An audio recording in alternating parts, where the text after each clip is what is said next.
मित्रहरू, के येशू नाम गरेका व्यक्ति साँच्चीकै परमेश्वरका पुत्र हुन् त? जसले हामीलाई अनन्त जीवन दिन सक्छ? उहाँले गर्नुभएका सबै आश्चर्य कर्महरूले त उहाँ साँच्चीकै परमेश्वरको पुत्र हुनुहुन्छ भन्ने देखाउँछ। येशू ख्रीष्टको बारेमा राम्ररी जान्न र बुझ्नका लागि यो क्यासेटलाई ध्यान लगाएर अन्तिमसम्मै सुन्नुहोला। जब तपाईले यो संगीतको आवाजलाई सुन्नुहुन्छ,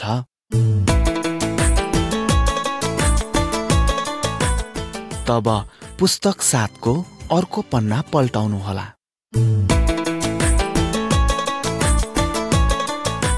चित्र नम्बर 1। येशू धेरै वर्ष अघि इजरायल देशको एउटा सानो गोठमा जन्मनु भएको थियो। उहाँ एउटा साधारण बालकको रूपमा जन्म लिनुभयो, तर उहाँ एक असाध्यै महत्त्वपूर्ण बालक हुनुहुन्थ्यो। उहाँको आमा एक कन्या स्त्री हुनुहुन्थ्यो। कुनै पनि पुरुषसँग उहाँको शारीरिक सम्बन्ध भएको थिएन। उहाँको नाम मरियम थियो र असल पिता एकमात्र सत्य परमेश्वर। येशू बालक भएर यस संसारमा जन्मनुभन्दा अघि नै हुनुहुन्थ्यो। उहाँ सुरुमा परमेश्वरको साथमा हुनुहुन्थ्यो। येशूले नै सारा संसारको सृष्टि गर्नुभएको हो। उहाँले नै सबैभन्दा पहिलो मानिसलाई परमेश्वरबाट प्राप्त हुने आत्मिकी जीवन दिनुभयो। यसो भए तापनि मानिसले आफूले प्राप्त गरेको आत्मिकी जीवनलाई शैतान र मृत्युको बाटो अपनाएर गुमायो। हामी सबैलाई परमेश्वर चिनाउन र हामी फेरि कसरी परमेश्वरका छोराछोरी हुन सक्छौं भन्ने देखाउन येशू हाम्रो लागि एउटा सानो बालक भएर यस संसारमा आउनुभयो।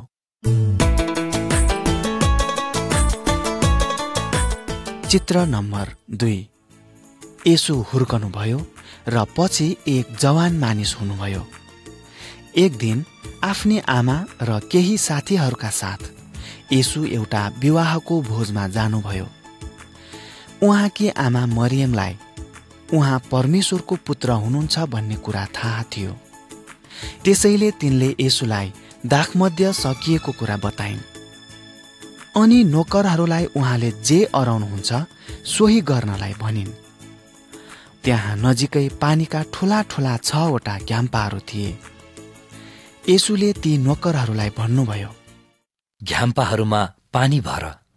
अनि तिनीहरूले चुली चुली भरिदिए र उहाँले तिनीहरूलाई भन्नुभयो, अब उघाएर भोजका मुखिया कहाँ लैजाऊ।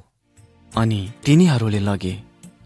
पानी असल दाखमध्यमा परिवर्तन भएको रहेछ। येशूका साथीहरूले थाहा पाउन लागे कि उहाँसँग परमेश्वरको शक्ति र अधिकार छ। तिनीहरू सबैले उहाँमा विश्वास गर्न थाले।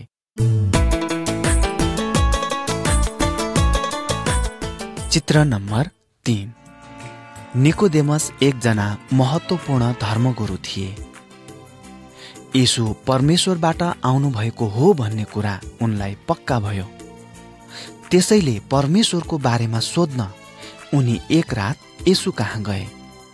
येशूले उनलाई भन्नुभयो, साँचो साँचो म तिमीलाई भन्दछु, कोही नयाँ गरी जन्मेन भने उसले परमेश्वरको राज्य देख्न सक्दैन।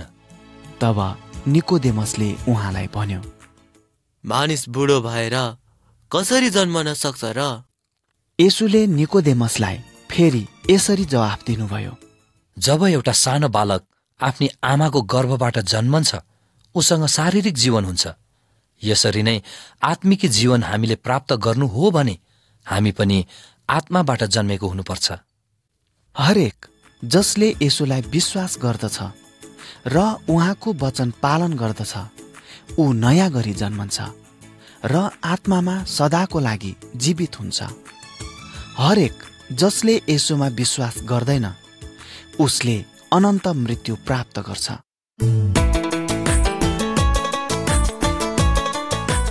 चित्र नम्बर 4। यदि तपाईको छोराछोरी अचानक सिकिस्त बिरामी पर्यो भने तपाईं के गर्नुहुन्छ? यस चित्रमा भएको मानिस येशूलाई भेट्न धेरै टाढादेखि आएको थियो। ऊ एउटा महत्त्वपूर्ण शासक थियो। तर उसले येशूलाई बिन्ती गर्दै भन्यो, हजुर, मेरो छोरो मर्नुभन्दा अघि नै आइदिनुहोस्।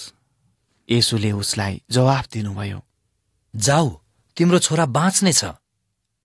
येशूले उसलाई भन्नुभएको वचनमा विश्वास गरेर ऊ आफ्नो बाटो लाग्यो।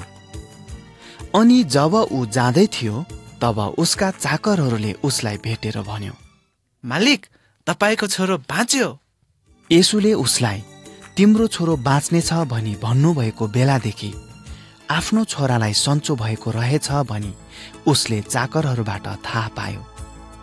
अनि त्यस दिनदेखि त्यस व्यक्ति र उसका सम्पूर्ण परिवारले येशू परमेश्वरबाटको हुनुहुन्छ भनी विश्वास गरे।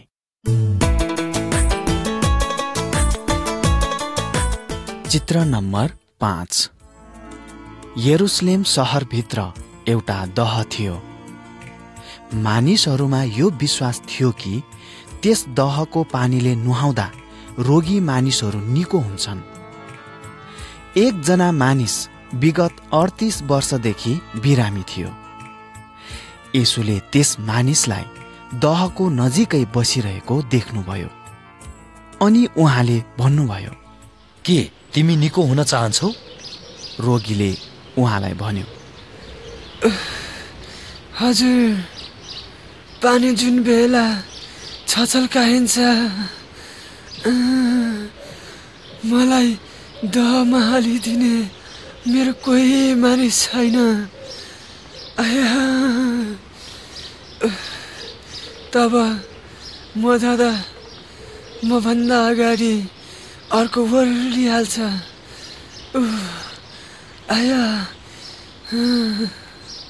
येशूले त्यसलाई भन्नुभयो, उठ, आफ्नो ओछ्यान लिएर जाऊ।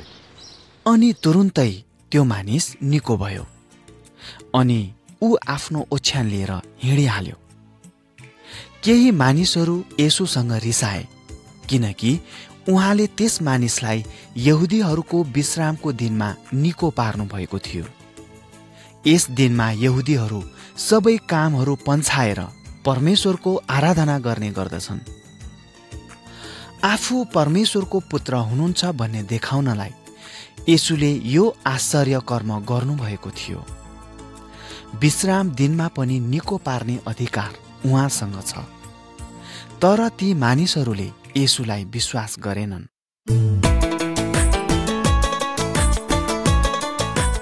चित्र नम्बर 6। येशूले रोगी बिरामीहरूलाई निको पार्नुहुन्छ भन्ने सुनेर धेरै सङ्ख्यामा मानिसहरूको भिड उहाँको पछि लाग्यो। येशूले आफ्ना चेलाहरूलाई भन्नुभयो, हामी कहाँबाट रोटी किनौँ र यिनीहरूलाई खाना दियौँ? अनि उहाँका चेलाहरूमध्ये एकजना सिमोन पत्रुसका दाजु अन्द्रियासले भने, यहाँ एउटा ठिटो छ जससँग जौका 5 रोटी र 2 माछा छन्।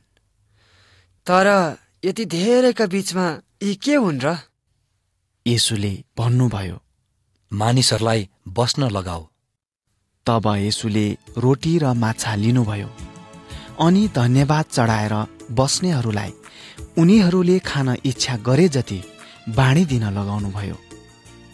येशूले मानिसहरूलाई भन्नुभयो, नष्ट हुने खानेकुराको निम्ति होइन, तर अनन्त जीवनसम्म रहने खानेकुराको निम्ति काम गर।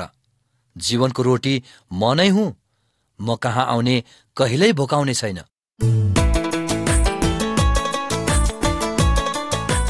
चित्र नम्बर 7।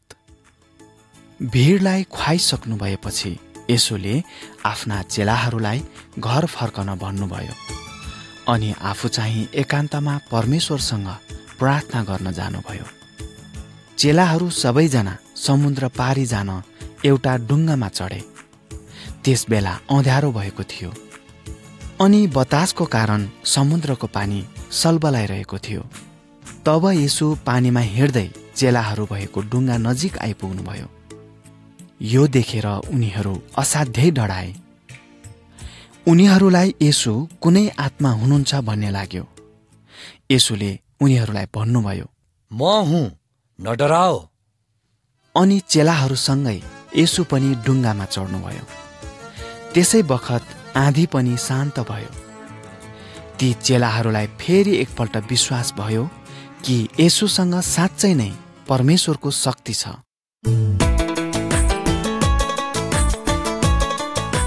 चित्र नम्बर 8। येशूको समयमा एकजना जन्मैदेखिको अन्धो मानिस थियो। येशूका चेलाहरूले अन्धोपना परमेश्वरको दण्ड हो भन्ने विचार गरेका थिए। तर येशूले उनीहरूलाई भन्नुभयो, यस मानिसले परमेश्वरको निको पार्ने शक्तिलाई देखोस् अथवा थाहा गरोस् भन्ने हेतुले एउटा विशेष उद्देश्य लिएर जन्मेको छ। अनि येशूले भुइँमा थुक्नुभयो र माटोको हिलो लिएर त्यसका आँखामा लगाइदिनुभयो। अनि उहाँले त्यसलाई भन्नुभयो, जाऊ र तलाउमा गएर पखाल। तब त्यसले गएर पखाल्यो अनि त्यो देख्ने भयो। मित्रहरू, हामीहरू पनि आत्मिकी तौरले अन्धा नै छौँ। हामीहरू परमेश्वरको बाटो देख्न सक्दैनौँ। तर येशूले भन्नुभयो, म संसारको ज्योति हुँ। मलाई पछ्याउनेले अँध्यारोमा हिँडुल गर्ने छैन, तर त्यससँग जीवनको ज्योति हुनेछ।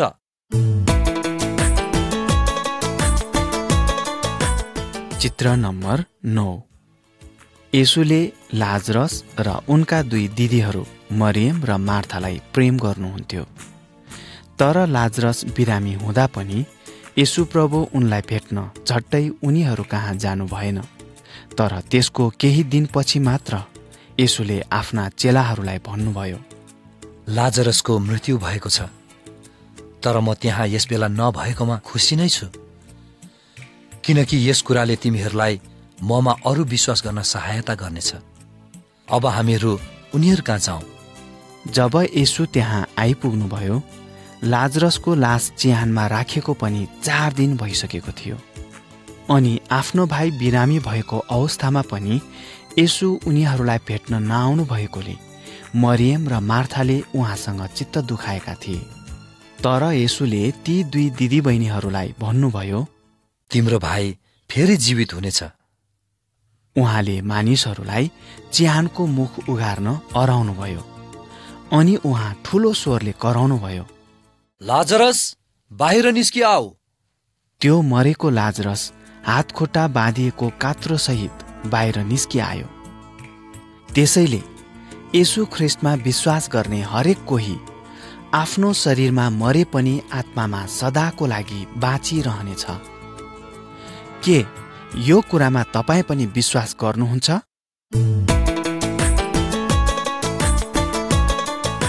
चित्र नम्बर 10। आफूले गरेका थुप्रै आश्चर्य कर्मद्वारा येशूले आफू परमेश्वरको पुत्र हुनुभएको प्रमाणित गर्नुभयो। तर यहुदीहरू उहाँसँग डाहा गर्थे। तिनीहरू येशूलाई मार्न चाहन्थे। येशूले आफ्ना मित्रहरूलाई आफू मर्नै पर्ने अनि त्यसपछि मात्र उनीहरू कहाँ पवित्र आत्मा पठाउन सकिने बारे बताउनुभयो, किनकि यही मात्र एक उपाय थियो जसद्वारा येशूले मानिसहरूलाई परमेश्वरमा फेरि फर्काएर ल्याउन सक्नुहुन्थ्यो। यहुदा, जो येशूका 12 जना चेलाहरूमध्ये एक थिए, उसले येशूलाई धोका दियो।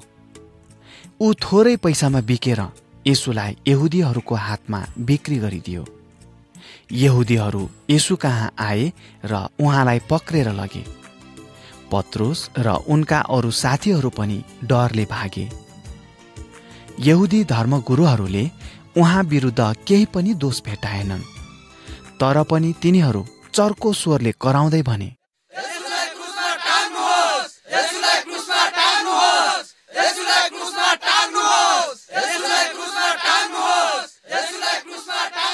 अनि मानिसहरूले सिद्ध परमेश्वरको पुत्र येशूलाई क्रुसमा टाँगेर मारे। मानिसहरूले 2 जना अपराधीहरूलाई पनि येशूसँगै क्रुसमा टाँगेर मारे। तर येशू चाहिँ हाम्रो पापको लागि हाम्रो बलिदान भएर मर्नुभयो।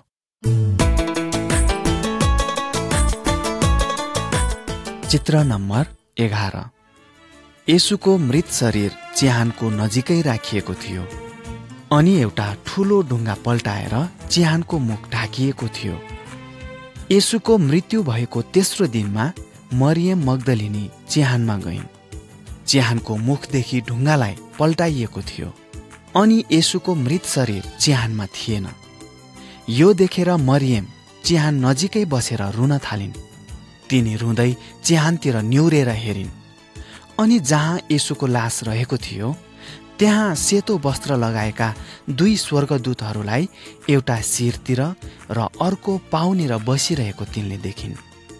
तिनी पछिल्तिर फर्किन् र तिनले येशूलाई उभिरहनु भएको देखिन्। येशूले मरियमलाई भन्नुभयो, ए नारी, तिमी किन रुँदैछौ? कसलाई खोज्दैछौ? मरियमले उहाँलाई बगैँचामा काम गर्ने माली भनी ठानिन् र उहाँसँग येशूको लास मागिन्। अनि येशूले तिनलाई भन्नुभयो, ए मरियम। त्यति नै बेला मरियमलाई येशू जीवित भई उठ्नु भएको थाहा भयो। येशूले तिनलाई भन्नुभयो, जाऊ र मेरा चेलाहरू कहाँ गएर म जीवित भएको कुरा सुनाइदेऊ।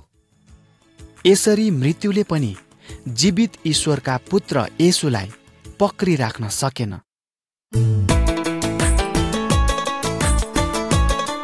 चित्र नम्बर 12। आफू स्वर्ग फर्कनु अघि येशूले अर्को पनि एउटा आश्चर्य कर्म गर्नुभयो। एक रात येशूका साथीहरू माछा मार्न समुद्रमा गए, तर तिनीहरूले एउटा माछा पनि पक्रन सकेनन्। जसै बिहान भयो, एकजना मानिस त्यही समुद्रको किनारमा देखा परे। उनले तिनीहरूलाई माछा पक्रनको लागि जाल कहाँ हान्नुपर्छ भनी बताए। तब उनीहरूलाई थाहा भयो कि त्यस व्यक्ति अरू कोही नभएर येशू नै हुनुहुन्थ्यो। तिनीहरूले आफूले पक्रेका माछाहरू किनारमा ल्याए। येशूले तिनीहरूका निम्ति केही खानेकुराहरू तयार गरिराख्नु भएको थियो। सबैजनाले खाइसकेपछि येशूले उनीहरूसँग बातचित गर्नुभयो। येशू पक्राउ पर्नुहुँदा पत्रुस उहाँलाई छोडेर भागेका थिए, तर येशूले उनलाई भन्नुभयो, मेरो पछि लाग। उहाँले पत्रुसलाई आफ्ना मानिसहरूको हेरचाह गर्न र उनीहरूलाई आफ्ना शिक्षा सिकाउन अराउनुभयो। आफूले गरेका आश्चर्य कर्महरूका बारेमा सुनेर मानिसहरूले उहाँ परमेश्वरको पुत्र हुनुहुँदो रहेछ भन्ने जानेको र उहाँमा विश्वास गरेको साथै उनीहरूले पनि येशूलाई पछ्याउन सकुन् र अनन्त जीवन प्राप्त गर्न सकुन् भनी येशू चाहनुहुन्छ।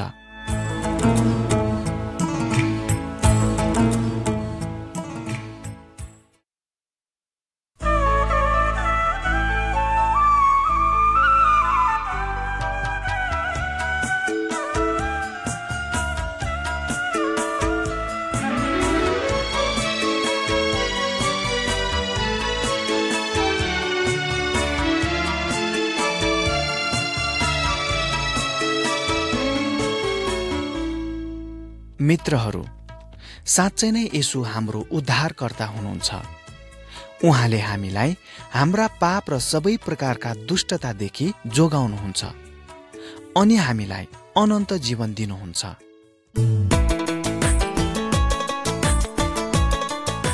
चित्र नम्बर 13।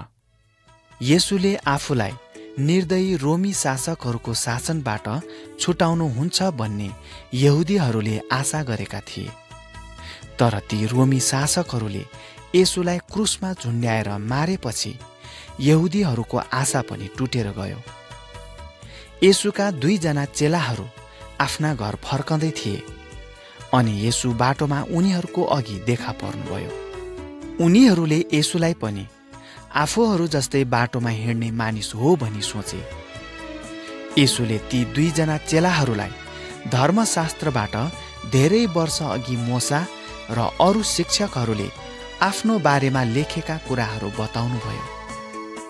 उनीहरूले येशूले भोग्नुपर्ने दुःख कष्ट र उहाँको मृत्युको सम्बन्धमा लेखेका थिए। उनीहरूले यो पनि लेखेका थिए कि येशू मृत्युबाट जीवित भई उठ्नुहुनेछ र परमेश्वरको राज्यमा राज गर्नुहुनेछ। अचानक ती 2 चेलाहरूलाई धर्मशास्त्रमा लेखिएका यी वचनहरू पूरा भएको ज्ञान भयो। बाटोमा हिँड्ने त्यस अपरिचित व्यक्ति येशू स्वयं हुनुहुन्थ्यो।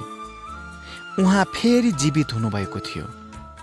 हामीहरू पनि येशूले हामीलाई उहाँको वचनबाट के सिकाउनुहुन्छ सुनौ।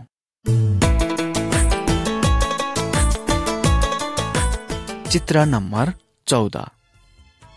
येशूले एकजना मानिसको बारेमा एउटा दृष्टान्त भन्नुभयो। त्यस मानिसका 2 छोराहरू थिए। एक दिन कान्छा छोराले बुवालाई भन्यो, ए बुवा, धन सम्पत्तिको मेरो भागमा पर्ने हिस्सा मलाई दिनुहोस्। बुवाले कति सम्झाउँदा पनि ऊ मानेन र बुवाले तिनीहरूलाई सम्पत्ति बाँडिदिए। केही दिनमै कान्छो छोराले सबै धन सम्पत्ति बटुलेर टाढा देशमा गइहाल्यो। त्यहाँ मोज मजामा आफ्नो सम्पत्ति उडायो। जब उसले सबै पैसा खर्च गरिसकेको थियो, त्यसै समय त्यस देशभरि ठुलो अनिकाल पर्यो। उसलाई खाँचो पर्न लाग्यो अनि ऊ गएर त्यस देशका निवासीहरूमध्ये एउटा कहाँ काम माग्यो र उसले सुँगुर चराउने काम पायो। तपाईँ यो चित्रमा देख्न सक्नुहुन्छ। उसलाई यति साह्रो भोक लाग्यो कि उसलाई सुँगुरहरूको चारोसम्म पनि खाउँ खाउँ लाग्यो। ऊ सोच्न लाग्यो, उसको बुवाको घरमा काम गर्ने नोकरहरूसँग पनि खानको लागि प्रशस्त खानेकुरा छ। अनि उसले मनमनै बुवा कहाँ गएर यसो भन्ने विचार गर्यो, अब उपरान्त म तपाईँको छोरो भनिने योग्यको छैन। मलाई तपाईँको ज्यालादारी नोकरहरूमध्ये एउटा सरह तुल्याउनुहोस्।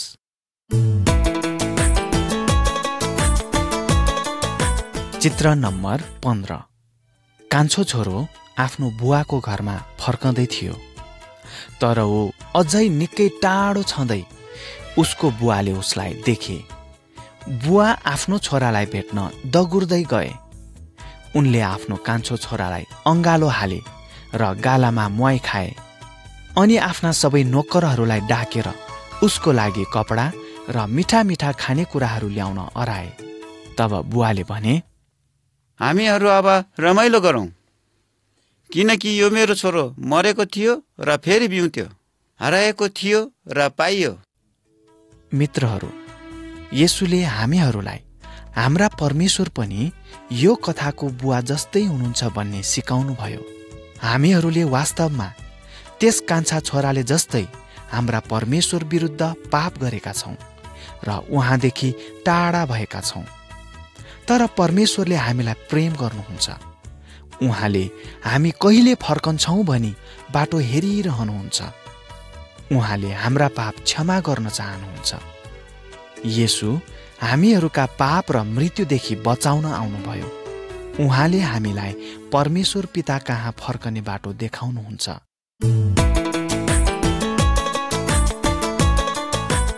चित्र नम्बर 16। येशूले यो कथा मानिसहरूलाई भन्नुभएको थियो। एकजना धनी मानिसको फसल त्यस वर्ष धेरै राम्रो भयो। उसले अन्न जम्मा गर्न ठुला ठुला भकारीहरू बनाउन लगायो। अनि उसले मनमा नै सोच्न लाग्यो, ए प्राण, धेरै वर्षसम्म पुग्ने धेरै सम्पत्ति तेरो निम्ति थुप्रिएको छ। आरामसित बस, खा, पी र आनन्द गर। तर परमेश्वरले त्यसलाई भन्नुभयो, ए मूर्ख मानिस, यही रात तँबाट तेरो प्राण फिर्ता चाहिएको छ। जे कुराहरू तैँले तयार गरेको छस् ती कसको होला? येशूले भन्नुभयो, आफ्नो प्राणको लागि के खाउँला र आफ्नो शरीरको लागि के लगाउँला भनी फिक्री नगर। बरु परमेश्वरलाई कसरी खुसी पार्न सकिन्छ त्यो कुरामा चिन्ता गर। मित्रहरू, यदि तपाईँहरूले गरिब दुखीसँग बाँड्नुभयो भने यसले परमेश्वरलाई खुसी तुल्याउँछ। परमेश्वरले हामीलाई आवश्यक पर्ने सबै कुरा जुटाउनुहुन्छ र पछि स्वर्गमा पनि प्रशस्त हुने गरी सम्पत्ति दिनुहुनेछ।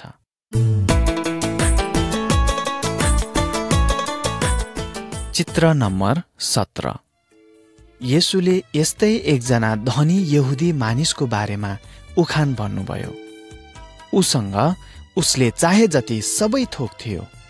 उसले आफ्नो ढोकामा उभिएको भिखारीको वास्ता गरेन र खानेकुरा पनि दिएन। अनि बिचरा भिखारीको मृत्यु भयो। तर ऊ पछि स्वर्गको असाध्यै राम्रो ठाउँमा पुग्यो। त्यहाँ सबै यहुदी विश्वासीहरूका पुर्खा अब्राहमले उसको हेरचाह गर्ने रहेछन्। केही समयपछि त्यस धनी मानिसको पनि मृत्यु भयो। तर ऊ चाहिँ कठोर दुःख र कष्टको ठाउँमा पुग्यो। उसले आफ्नो सहायताको लागि त्यस भिखारीलाई आफू भएको ठाउँमा पठाइदिन अब्राहमलाई अनुरोध गर्यो। तर अब्राहमले त्यस मानिसलाई भने, यहाँबाट तिमी कहाँ पारी जान खोज्नेहरू जान नसकुन् र त्यहाँबाट यहाँ हामी कहाँ वारी आउन पनि नसकुन् भनेर हामी र तिमीहरूका बीचमा एउटा गहिरो धाँधो रहेको छ। मित्रहरू, हामीहरू गरिब धनी जस्तो सुकै अवस्थामा भए तापनि यस जीवनमा परमेश्वरको बाटोलाई पछ्याउनुपर्छ। यसरी हामीहरू हाम्रो शारीरिक मृत्युपछि स्वर्ग जान सक्नेछौँ। यसै कारण येशू प्रभुमा आजै विश्वास गर्नुहोस् अनि तपाईलाई उहाँले बचाउनुहुनेछ।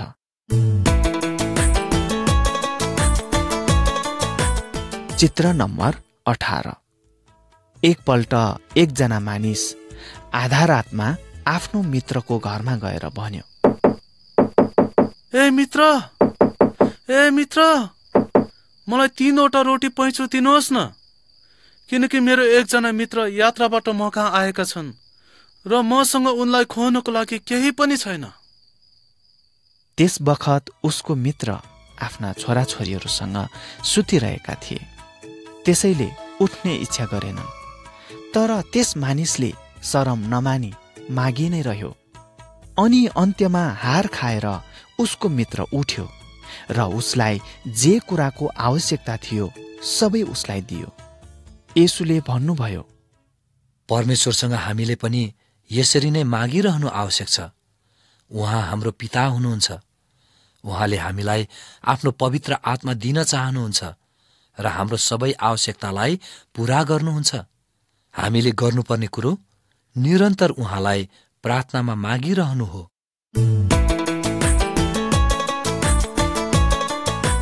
चित्र नम्बर 19। के आफूलाई पुकार्नेहरूको प्रार्थना परमेश्वरले सुन्नुहुन्छ? यस चित्रमा भएको व्यक्ति असाध्यै धार्मिक थियो, साथै ऊ घमण्डी पनि थियो। उसले परमेश्वरलाई आफू अरूभन्दा असल भएको बताउँथ्यो। तर के तपाईलाई लाग्छ परमेश्वर त्यस व्यक्तिदेखि खुसी हुनुभयो? यस चित्रमा भएको अर्को व्यक्ति कर उठाउने मानिस थियो। उसले परमेश्वरको इच्छा विरुद्धको काम गर्दै थियो। त्यसैले उसले आत्मग्लानीले गर्दा आफ्नो छाती पिट्दै शिर निहुराएर खडा भयो। अनि उसले परमेश्वरलाई प्रार्थना गर्दै भन्न लाग्यो, हे परमेश्वर, म पापी मानिसलाई कृपा गर्नुहोस्। अनि येशूले भन्नुभयो, परमेश्वरले यस दोस्रो व्यक्तिको प्रार्थना सुन्नुभयो। उहाँले त्यस मानिसको पाप क्षमा गरिदिनुभयो, किनकि परमेश्वर घमण्डीको विरोध गर्नुहुन्छ अनि नम्रहरूलाई कृपा देखाउनुहुन्छ।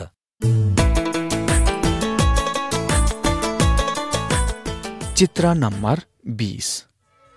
एक दिन येशूले मानिसहरूको एउटा भिडलाई एकजना बिउ छर्ने मानिसको दृष्टान्त भन्नुभयो। एकजना बिउ छर्ने बिउ छर्नलाई निस्क्यो अनि छर्दा केही बाटोको किनारमा परे र ती कुल्चिए अनि आकाशका चराचुरुङ्गीहरूले ती खाइहाले। अरू चट्टानमाथि परे र ती उम्रने बित्तिकै सुके, किनभने तिनमा ओस थिएन। अरूहरू चाहिँ काँडाका झाङका बीचमा परे र तिनका साथमा काँडाहरू पनि बढेर आए र तिनलाई निसासी दिए। अनि अरूहरू चाहिँ असल जमिनमा परे र उम्रेर 100 गुणा फल फलाए। यी कुरा भनेर येशूले ठूलो स्वरले कराएर भन्नुभयो, जसको सुन्ने कान छ त्यसले सुनोस् र बुझोस्। धेरैले यो दृष्टान्तलाई सुने तर बुझ्न सकेनन्। के तपाईले येशूले भन्नुभएको यो दृष्टान्तलाई बुझ्नुभयो?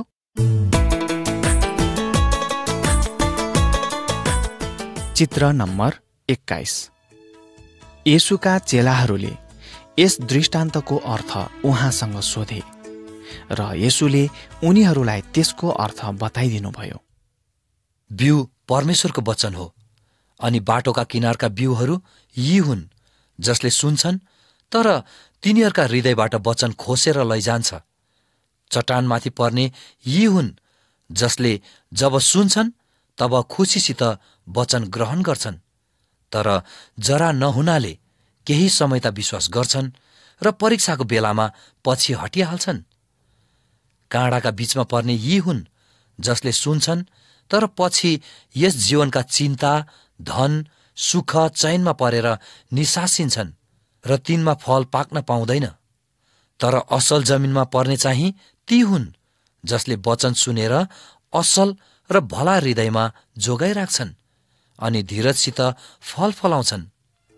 मित्रहरू, तपाईँ परमेश्वरको वचन सुनेर कसरी ग्रहण गर्नुहुन्छ? के तपाईँ परमेश्वरको वचनलाई पालन नगरेर धोकामा पर्नुहुन्छ, अथवा वचनलाई विश्वास साथ पालन गर्नुहुन्छ र परमेश्वरलाई खुसी तुल्याउनुहुन्छ?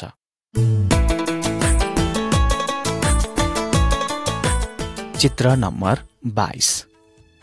हामीहरू अनन्त जीवन पाउनका लागि बचाइएका हौं भनी कसरी विश्वास गर्न सक्छौं? परमेश्वरको वचनले हामीलाई सिकाउँदछ हामीले परमेश्वरलाई साथै मानिसहरूलाई प्रेम गर्नुपर्छ। तर हामीले प्रेम गर्नुपर्ने व्यक्तिहरू को हुन् त?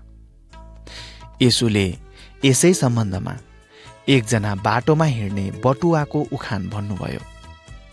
त्यस बटुवा सुनसान बाटोमा एक्लै यात्रा गरिरहेको मौका पारी केही डाँकाहरूले ऊमाथि आक्रमण गरे अनि उसँग भएका सबै धन सम्पत्तिहरू लुटेर उसलाई कुटेर मरणान्त अवस्थामा छोडेर भागे। अब त्यही बाटो हुँदै 2 जना धर्मी मानिसहरू आए। उनीहरूले त्यस व्यक्तिलाई मर्नै लागेको अवस्थामा देखे, तर उसलाई सहायता नगरी त्यसै छोडेर आफ्नो बाटो तर्केर गए। त्यसै गरी एकजना विदेशी मानिस पनि त्यही बाटो भएर आयो। उसले त्यस घाइते मानिसलाई देख्यो र उप्रति दयाले भरियो। उसले त्यस मानिसको घाउ धोएर पट्टी बाँधिदियो र औषधि उपचार गराउनका लागि आफ्नै गधामा राखी उसलाई शहरमा ल्यायो। येशूले भन्नुभयो, यदि हामी परमेश्वरलाई प्रेम गर्छौं भने आवश्यकतामा परेकाहरूलाई हामीले सहायता गर्नुपर्छ।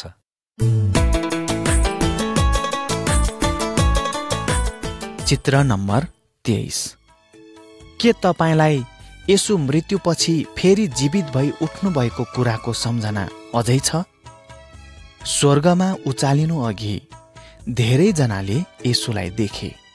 उहाँले सबैजनालाई आफू फर्किआउने कुरो बताउनुभयो। उहाँले भन्नुभयो, हामी विश्वास गर्नेहरू ती मानिसहरू जस्ता हौं जोहरू आफ्नो मालिकको घर फर्काएको प्रतीक्षा गर्दछन्। हामीलाई येशू कहिले फर्कनुहुन्छ भन्ने कुराको ज्ञान छैन, तर उहाँ नआउन्जेल हामी सबैले उहाँको निम्ति काम गर्नुपर्छ र उहाँको आगमनको बाटो हेर्नुपर्छ। अनि उहाँ आउनु भएपछि हामी सबैका लागि उहाँले एउटा भोज तयार पार्नुहुनेछ। त्यो समय अति नै खुसी र आनन्दको समय हुनेछ।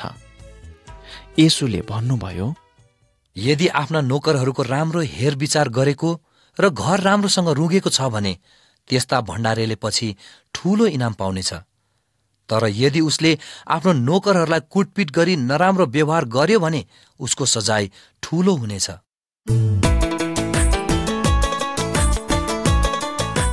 चित्र नम्बर 24। येशूले सबैलाई बचाउन सक्नुहुन्छ। यहाँ एकछिन सुन्नुहोस् त।